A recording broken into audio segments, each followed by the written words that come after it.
Well, my name is Henriette, and the second name is Bertha. My maiden name was Cohen, and I was born in Loppersum in Groningen in the Netherlands. August the 6th, 1923. Your name now? My name now is From. I was married in 1947 to Ben From. So my maiden name actually don't count right now, but I want to mention it because of my long line of family who had lived in Holland for, as I can trace back, many 100 years. You said 300 years on your father's side? As far as I can count back on my father's side, for sure. And when I was 5 years old, we moved to Amsterdam. Of course, for the first 5 years I cannot remember much. A little bit. Lived in a beautiful house. And something in 1929, some of it was lost, and they came to Amsterdam. My father was quite a bit older than my mother and was already retired. And I grew up in Amsterdam. Is that where your brother was born? My brother was also born in Loppersum. And he was about 2.5 years old. And we came to Amsterdam. He's 2.5 years younger than I am. And I went to school there, had a very good life. And we were raised Orthodox. And I went to school till I was about 17. I graduated. Would have studied more, but Jewish children were not allowed to stay in school any longer. My brother was about 14 when he had to quit. And that was in 1940. In 1941, they started rounding up the Jewish people. By that time, in Amsterdam. I think in the country they started already a little earlier, because I remember that before I was in hiding, my mother lost already 4 brothers who were sent to Mauthausen and were never heard of again. They tried to get some information, and they told them that they died of heart attacks. I think that was it. Of course, I was very young, and I know it was a terrible shock for my mother. And she was only 48 years old then. In 1941, I was called for a war camp. And I had one Jewish friend and a couple non-Jewish friends who told me that if you go there, it will be your death. And you have to go into hiding. And one night, my father gave his blessing before I left the house. I had 2 coats on. I went on the tram, and I left my house. I had, actually never had any experiences with bad life. Good life. Never any worries about material things. I grew up in a beautiful home, very Orthodox, and the Sabbath, that was the highest holiday, my mother always said. And I left on the tram, and I came in Komini, a little place. For the world, I cannot say how I got there, but I got there, and I came to people who put me under, and the Germans visited that house, because they were pretty well-to-do people. They were the sailmakers for the yachts what they use on the lakes in Holland. So downstairs they had the Germans, and upstairs I was there at night. So in the daytime, I had to leave the house. So I was sailing for 10 days on the Alkmaar lakes. And I couldn't stay there. And they took me in place, and I came in Den Haag by the underground. I was there a few months, and from there, they transported me one night to a family who had in a small apartment about 15 Jews hidden. Very nice people. And I stayed there for 5 months. In the meantime, I was also for 3 months in Den Haag by people, and I was walking freely around before I came to the second family. At that time I was engaged, and my fiancé was in the country in a house with his family, and he told me that walking free around, I don't know for what reason or other, I had to come where he was. So I took my brother, and we walked in the night, and we went to a little village, and I went there by train and by bus, and we came to that village, and I was hidden there with the rest of the family for 22 months. And we were betrayed by the foster daughter of the people. My brother was in another place. Unfortunately enough, he was not picked up, but I was picked up, and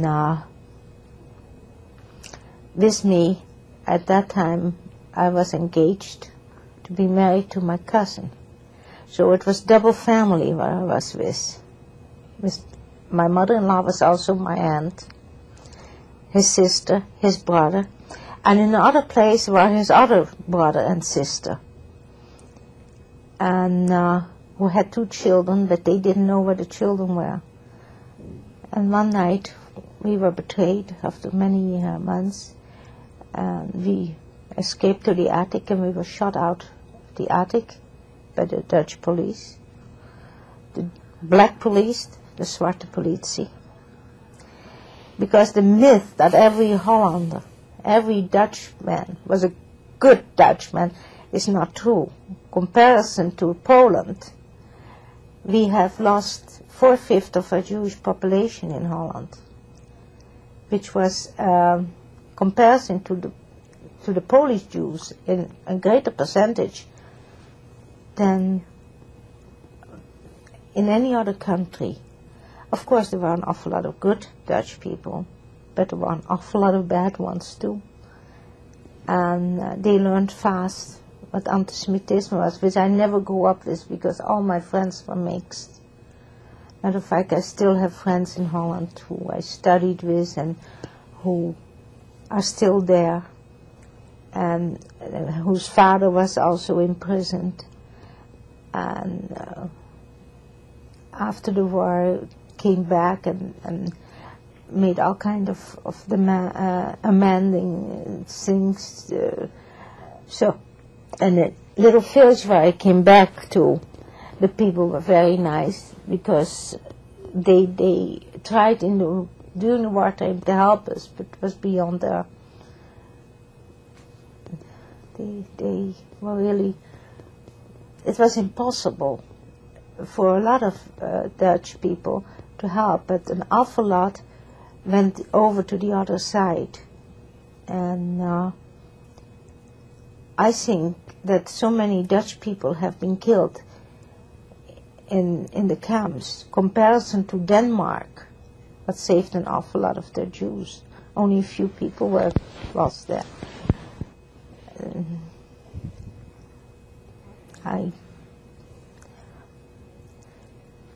I'm coming to the years that I don't know if I should tell a little more before the war, or that life was very pleasant. I went to school, and we of course knew that what was something happening in Germany, but actually we really did not know and did not believe that there were concentration camps. We were very ignorant about it. And when the German refugees came to Holland, I don't know, many came, built up lives there for a few years, and then when in 1940 the war broke out, and we did not know really what was going to happen. We still thought, in the beginning the Germans did not make any drastic changes. But then the German Jews who went already through it once, they committed suicide in long rows. I saw going in day and night funerals from people who had committed suicide. A lot of Dutch Jews, but mostly Germans who came in the 30s. We were there already 7 or 8 years. Was that after the invasion, after the German invasion? No, after the Kristallnacht. That was, I think, in 1933. But after the invasion in Holland, in 10th of May, in 1940, funerals were going day and night. And we still could not understand what was happening till the first notices came that people had disappeared in Mauthausen, where razzias were picked up, never heard of. So we got wiser then. And a few did go underground. When I was underground, I tried to get my parents, but my parents had it spare. If they would make off their home, which was a large home, we had about 14 rooms, an old age home, they would save them. And of course my father and mother thought it was safe, and we were in hiding. My brother came later, after my parents were picked up already. But just before that, they gave out spares. Things come to me now. I did not know that because I was one of the first ones, because my name was Cohen. So ABC, I was one of the first ones to have to go to the work camps, so-called work camps. That we know that there were, Nacht- und Nebellagers. Never anybody. And at that time, my parents had taken in old people. So, and thought they would be spared. They called it sparen. In English it would be spared. Mm-hmm. And I heard about that, and then one night, of course, they rounded up the whole house with my parents, and my brother escaped. He jumped off the gevangeniswagen, what is it here? They had them round up all in cars, and he escaped and came one night, and I was already in hiding in Den Haag, where I should have stayed. I should have never left, because they had escaped from Arnhem. Arnhem was being demolished because of the war. That was later was that the big zone where the big fighting was on, which I don't know what really went on, because at that time I was already in Birkenau. My brother came one night through the underground to me and told me that my parents were gone. I don't know, maybe if my parents had known, they could have gone underground too. But my father was quite old at that time. He was 74. My mother was only 48. So they were sent to Auschwitz. And I was in Den Haag at that time. And my fiancé, what later became in Westerbork, and by the Germans we were married, just, by paper, that at that time told me that I couldn't stay as a free woman. He wanted me to come where he was. And of course I wouldn't let my brother, my little brother behind. And I took him, which was a very stupid thing what I did. I should have never make that change, but I did. I paid dearly for it. And at that time I went through all kinds of channels. I came into the country where then Ari, my At that time, my fiancé, later my husband-to-be, would be hiding. That place was terribly unsafe. But I did not know. And he had a foster daughter who was cohorting with the Germans. So we were in an extremely dangerous position, and she knew exactly where the other part of the family was. And she betrayed you. Yes. What happened to Leon, to your brother? Leon was supposed to be with me, but there was in the family there was a friction, because I was the outsider, and the sister from Ari, which was my first husband, was kind of jealous that we two would be where her brother and sister-in-law should be. So either of us had to go. It turned out that Ari insisted that I should stay, but my brother went to another address. And he stayed for many years. Let me see, it was in 1944, and he was there already 2 years. He was probably 3 or 4 years in an attic, flat on his stomach. So when he came out, he couldn't walk. And he started walking again. He had hepatitis. I'm going ahead of the time, but when I came back out of Auschwitz, Birkenau, I found my brother back, and he was as yellow as you can think of, and he was walking like a sailor, going from back forwards, and working for the Canadians. And the Canadian officers, they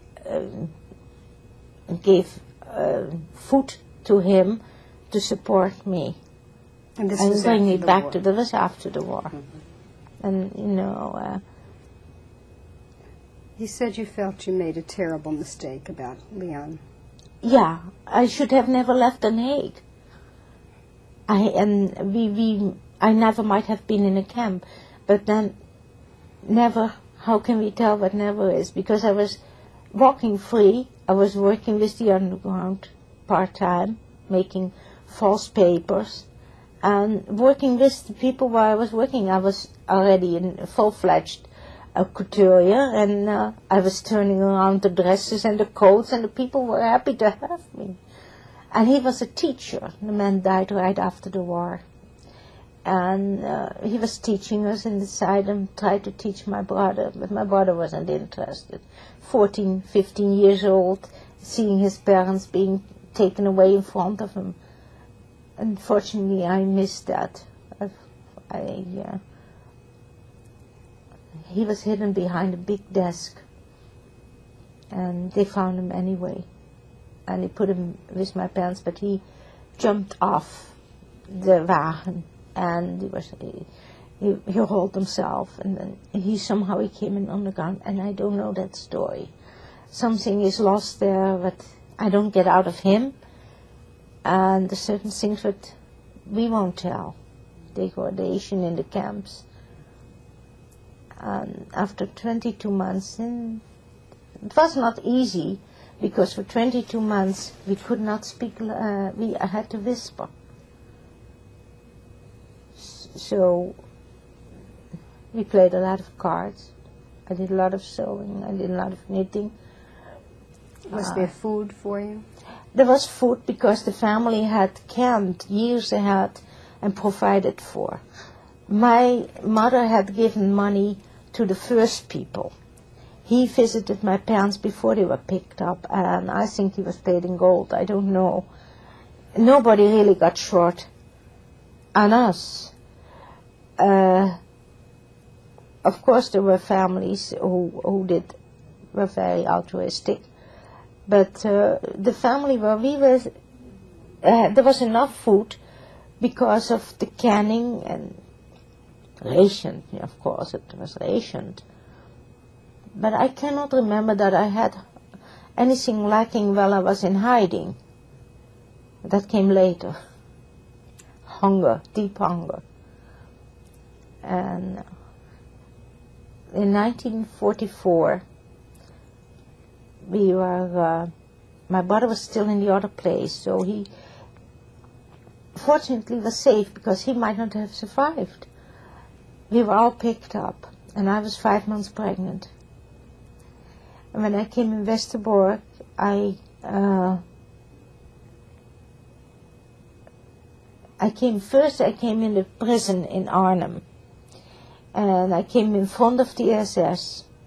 First, when they picked us up in the house where we were hidden, they shot us out of the attic. And they beat up Ari tremendously, and the other, and Bram was his name. And he was your cousin.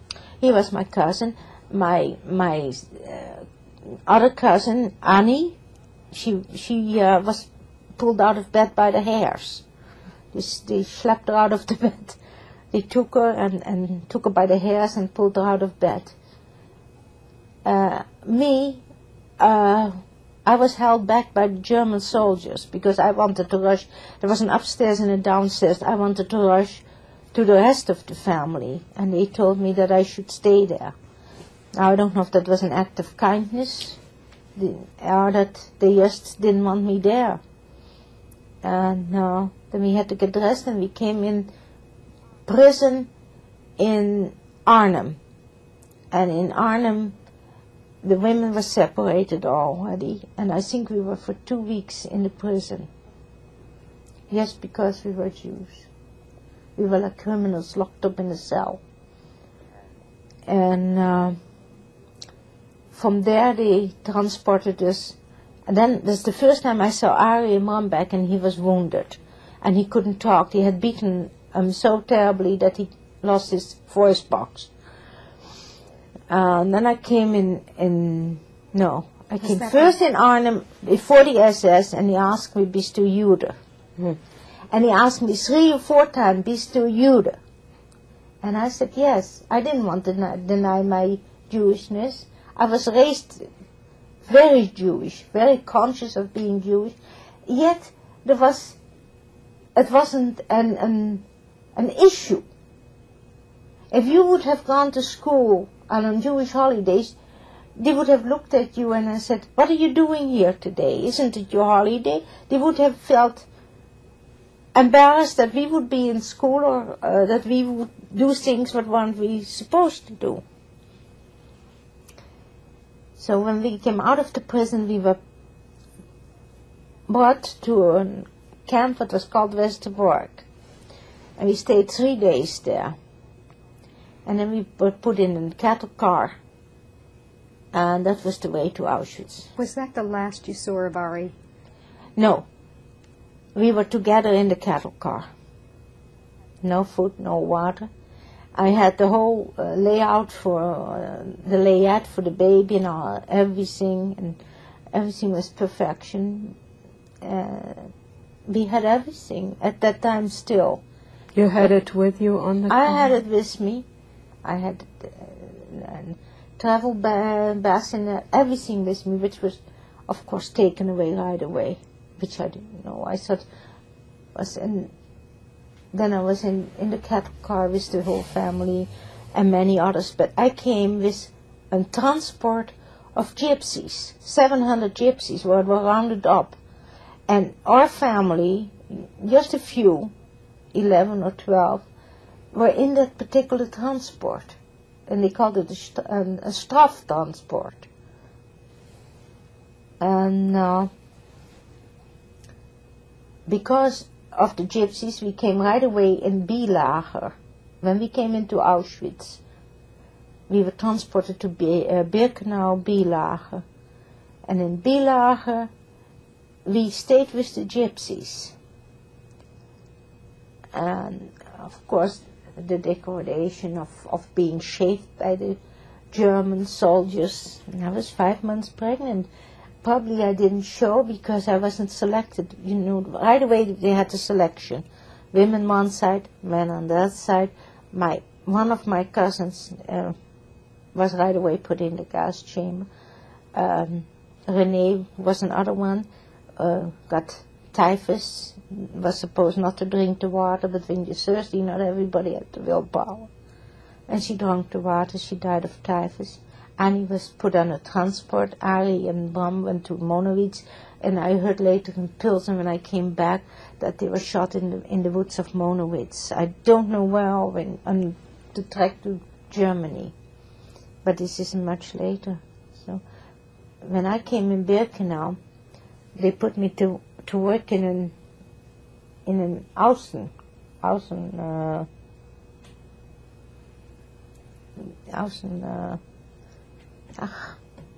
sometimes I forget the words.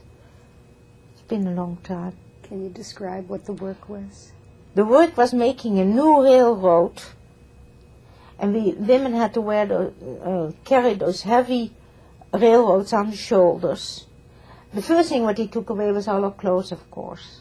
Shaved our heads. Later on, after the French came, shaved us everywhere they could, which was, for me who had such a sheltered life, was one of the first degradations. The lousings, the nights, day and night shift, working in a 30-degree below zero, only a dress on with a big red cross in the back. We didn't have the striped the striped suits. I think Auschwitz had. I never had a striped suit. I always had one dress, no underwear, pieces of cloth around the feet. Shoes were out of the question. 30 or below zero, we were digging in the ground. And then we had to make, that was the beginning, to make and then we had to make a new riverbed for the river Weichsel, I believe it was. Do I know? I never noticed what Poland or what Obersilesia was like. As I grew bigger, things got harder, and I got ordained. And in September, I don't know what it was with me, because I have a big face, so every day we stopped for the gas chamber. And they had a walking stick, and they pulled pieces out. But in the morning when you went to that... Selection? No, not selections. We had appel, rain and winter, because I came in May, so I had the whole winter and the whole strong summer. When we had that commando, that was at the Außen commando, I remember the word. They stopped every morning and every night in front of the gas chamber. So when you went out in the morning, you never know if you would come back at night. And in the night, you heard that they empty out the blocks. You heard the screaming of the women. And, you'd be pretty sick. And the Durchfall, and the illness, and the oedeme. It was just terrible. No food. And then in the night, when one of those crazy women got it in their head, they beat you out of the blocks and went around, and in the morning, aufstehen, and then they had the whip with it. And somehow, maybe because I looked heavier than I was only 78 pounds at the time the Russians came, I always got beatings. That's probably why I have so much problems with my breast now, and the surgeries I need. Always, they knew where to hit you. The back they of my beat you neck. on the breast? Yes, black and blue I had them. The back of my neck, which I suffer an awful lot with. The bottom of your spine. So many times they had stripes, and if you moved out of the stripe a little bit, wait, I got it again. And so many women are in between that unwillingly you're being pushed. I was beaten many times. Not, I wouldn't say I wasn't tortured, but I was beaten. And those big dresses probably hid my pregnancy. And then I came in a night shift, and before that became many ways of working, and I had to work in a night factory too. I think it was A.G. Farben. It was in Auschwitz, 13 kilometers from Birkenau. We had to drag ourselves to the sludge and mud and snow also. And the earth was red. I remember that. As one thing I remember, I have not seen one piece of green in that whole camp. The time I said nothing gold. One day I saw in the back mountains, and it was so snowy that I saw a horde of wild horses. I have never forgotten that. And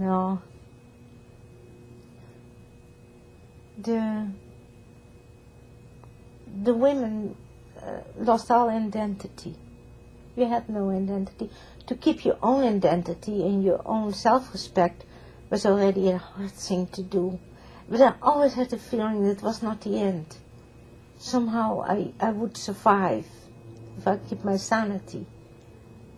And I had the least chance to come back from all of us because I was pregnant.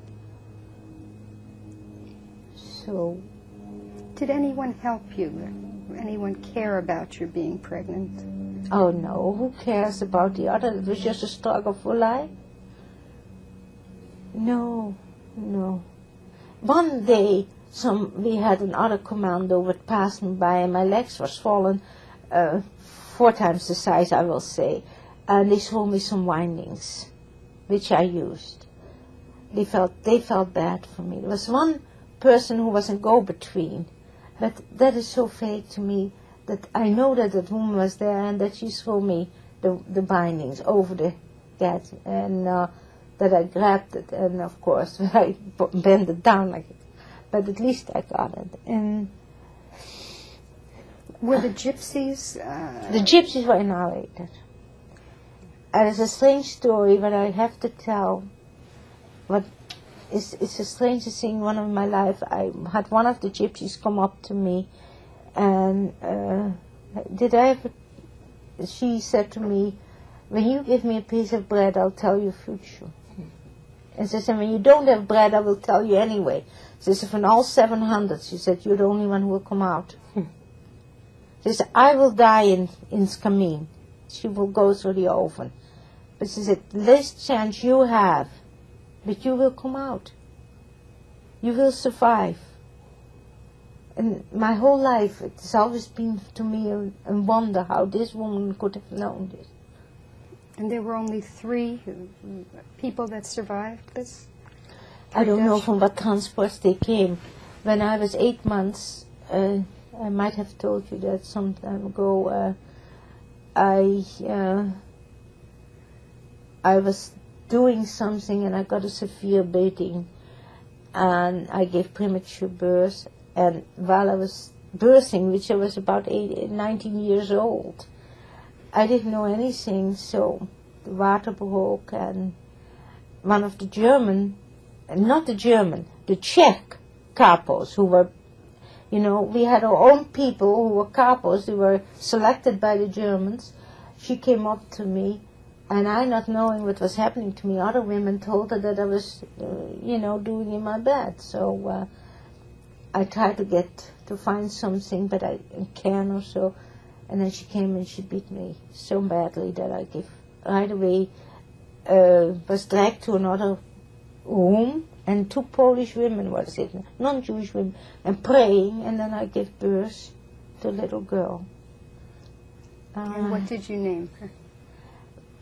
Now, I called her Marianne, but after my mother, whose name was Marina, and my sister-in-law, we had said her. So I never had a chance to name her. And I had her for 6 weeks. Did she stay with you? She stayed with me, but sometimes they took her away. Now, what they did with the baby at that time, I don't know. But then one evening, they took her away, and then she died during the night. So probably they gave her a shot, or I don't know. There were women who strangled their own babies because that was the only way that they could survive. To me, that was spared. My baby died naturally after 6 weeks. And after 6 weeks, they lined them all up in a rotonde.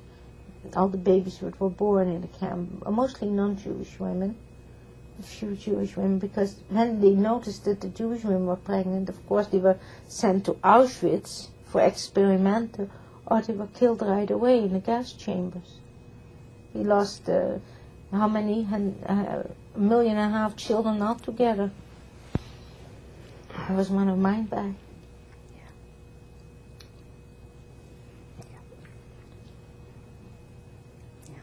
When they lined up the babies, Yeti, There the what fire did you pits see? going. Yeah. So I don't know, all the babies were dead. My baby was dead. But there might have been babies alive. And we had to watch it. And from there they brought us to a block, and I came in front of Mengele. And Mengele told me that I had fever.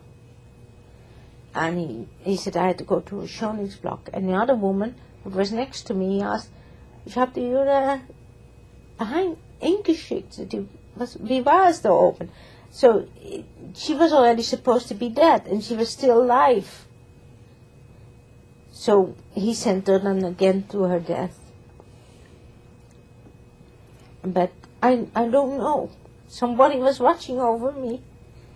I was sent to the other side, and I was for several weeks in a block, and I don't know what then happened. It was going to the end of the war, and they were rounding up. They stopped the ovens. I can still smell every night the ovens going. For most of my time I was there, the gas chambers were going day and night. And when the Hungarian Jews came, that was, they never stopped. The smell of burned humans was over us day and night. While that was going on, you were still working? Were you going out to work? Yeah. But then, of course, they couldn't have any transports anymore because the Americans came from one side and the Russians came from the other side. And they started with the transports.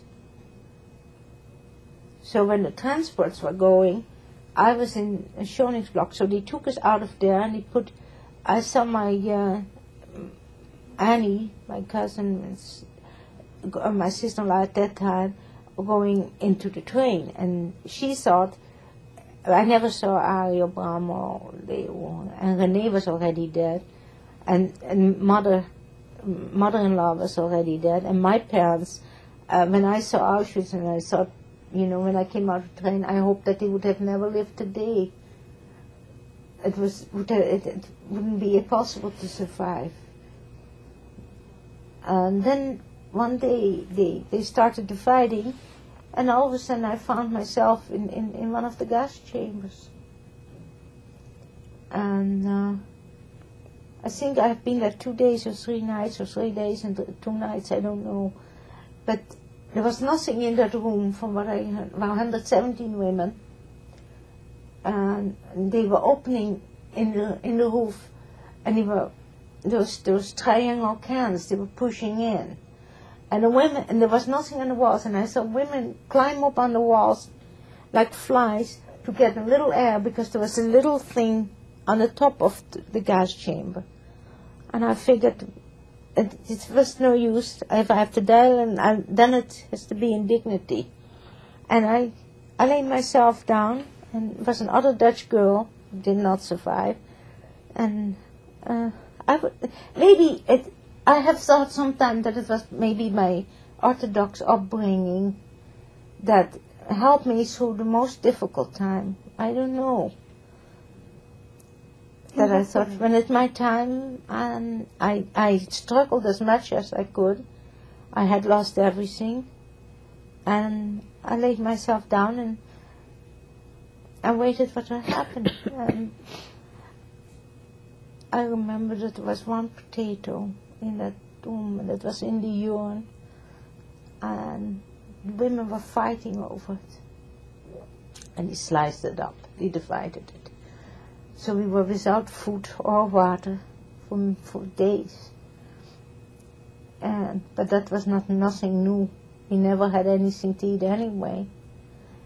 And what we got to eat, we got so much Durchfall from. And he told us not to eat, and I had all the notion when it goes out, that something has to go in. So whatever I could get my hold on, I ate. So it came out the same way, but at least something must have stuck. And when I came out of the gas chamber, I think I was the only one, or a few people on top of me were dead. I was underneath. So when he opened the doors, I got up and I walked out. And then they couldn't do anything anymore with me, so they put me in a block on the top of the shelf. I was so sick.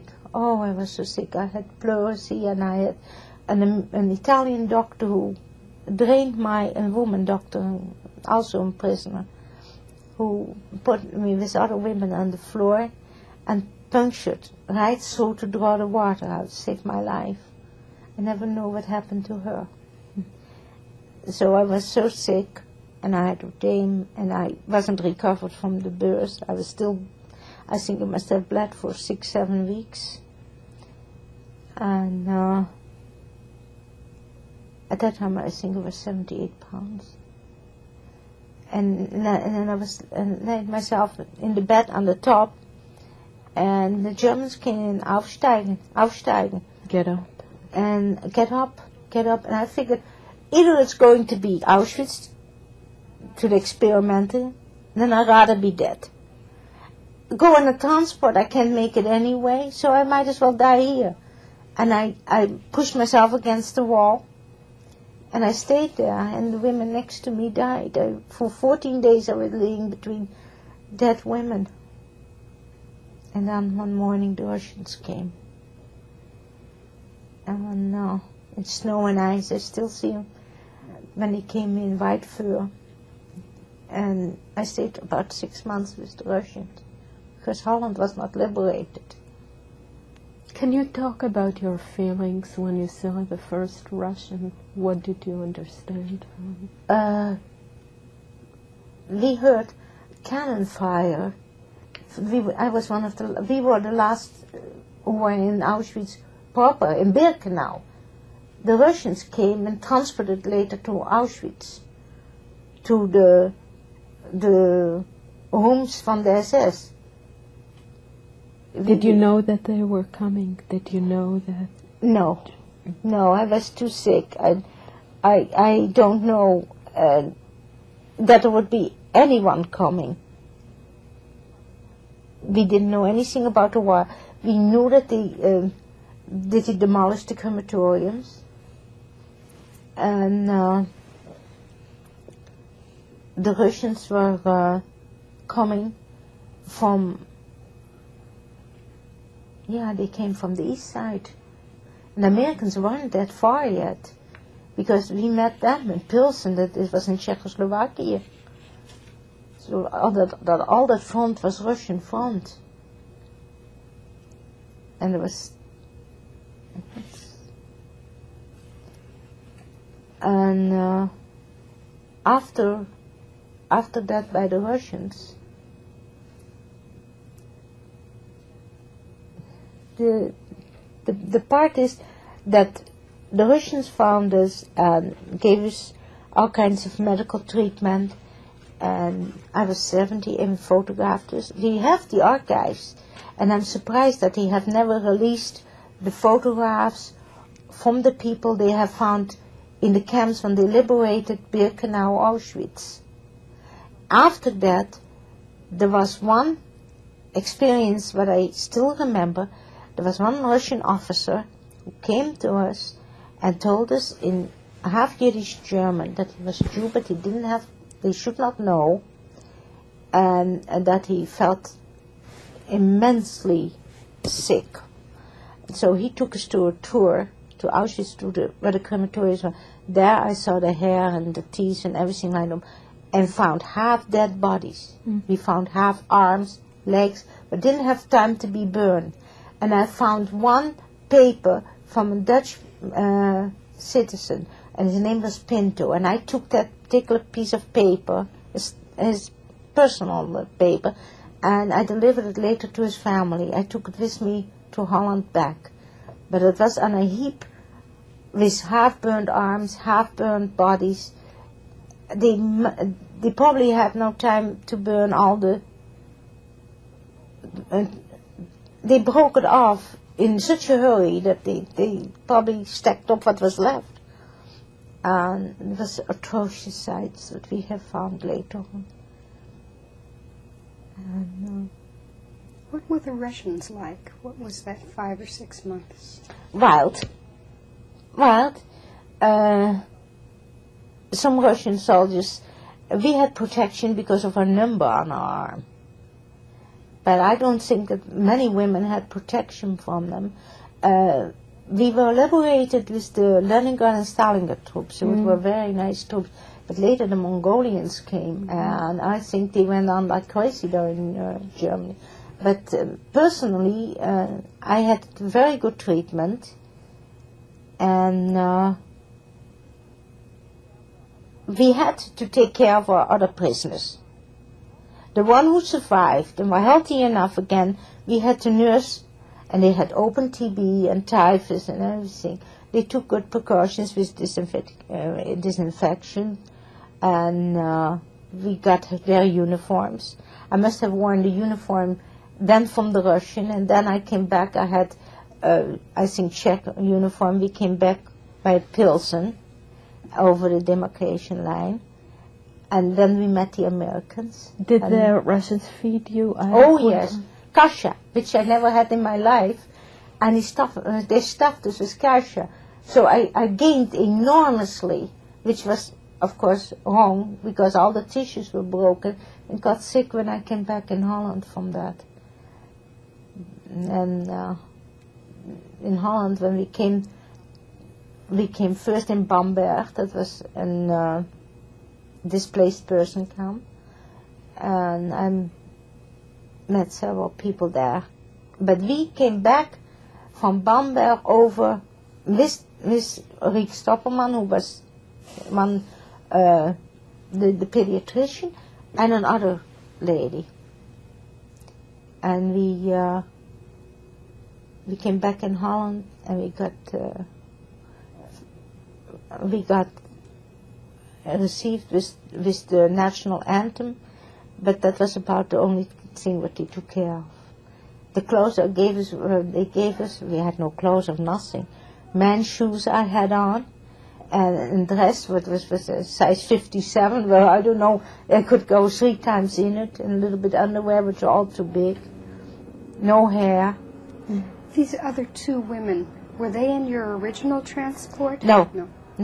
I met them after the liberation. After the liberation. I know that Rick Stapelman lived in Amsterdam. I don't know if she's still alive. The other woman I lost track of. You mentioned when the Americans came. Was there more about that? How it was when you met the American troops? I was not so excited because we had already bad experience from the Polish people when we came with the trucks from Auschwitz to have water. They refused to give water to the people who came out of the camps. They said they should have all burned in the gas chambers. So the Russians, they got very angry, shot them there. And we came with a transport with trucks. Later on, we were on a train. Now, the train came from Bamberg. That was already an American zone. But I think I was for 6 months in the Russian zone. Holland wasn't liberated then. And then came back in Holland, and I did not know if my brother was alive.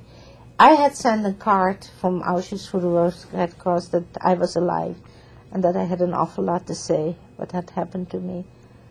And I found my brother, and it was something. What did that feel like? Such joy, that there was somebody who had survived. Although I was terribly upset later on that he sent him away for 5 years to Indonesia to fight a lost war, and could not give him amnesty after all that he went through. Such a young child at that time. And then I had come to the court and be his guardian. And after that, I was alone, and I had some help from neighbors, and I had a little bit from the Dutch government. They gave me 10 gulden in the week because they took my brother away. And then when I met my husband now, it was 37 years ago, in 1946 I met Ben. So people who introduced us, they told us that he was responsible for what they gave me, and they wanted the money. The Dutch government wanted the money from Ben, who had he didn't even know me at that time. So I wrote a letter to the Queen of Holland. And then the next year I got a tax bill for the years. And so I told him, I wrote him a letter, go to Birkenau, Auschwitz, maybe you can find there the money.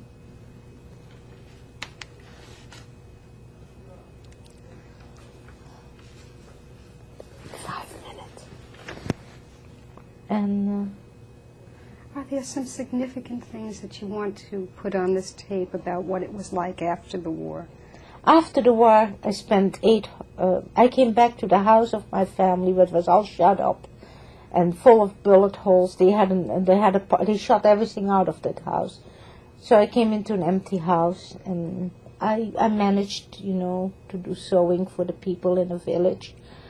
And the woman who was responsible for all the deaths of my family and who put me through the camp and through hell, I saw her one day, and I had a big window, and I nearly went through the window. I wanted to kill her. And then I knew that it was time for me to leave, that I could not live in Holland anymore. And we applied for Canada, and we applied for America, and because my husband was born in Germany from Dutch parents, he came under the German quota. And the same day that we got our papers for Canada, we got the same papers for Los Angeles.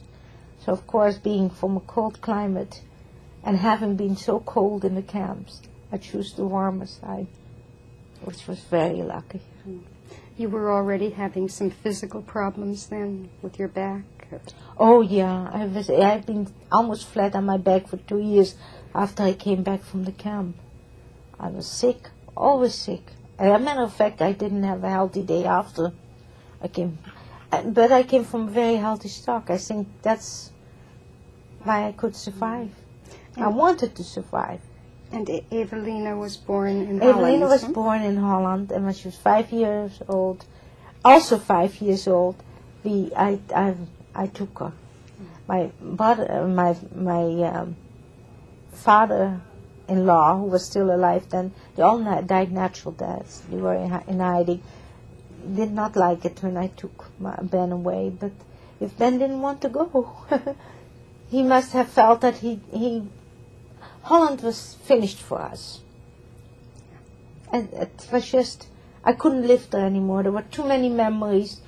The fact that there was this woman walking around who had the death of my family, and I felt such an upcoming anti-Semitism there. And it is very anti-Semitic right now. They have an awful lot of problems from what I hear. So I don't know, but I think we made the right move coming to the United States. So you've put down your roots here in Los Angeles, and you have in your family now a native Angelino, huh? Yeah. I have a grandchild, a little boy, Ezra Ben. And pretty soon we will have another one, God willing. So we put our roots down here and built up a new family. Continuity, that was something that I never expected. Having lost all the family and everybody. So, in a way, I'm blessed.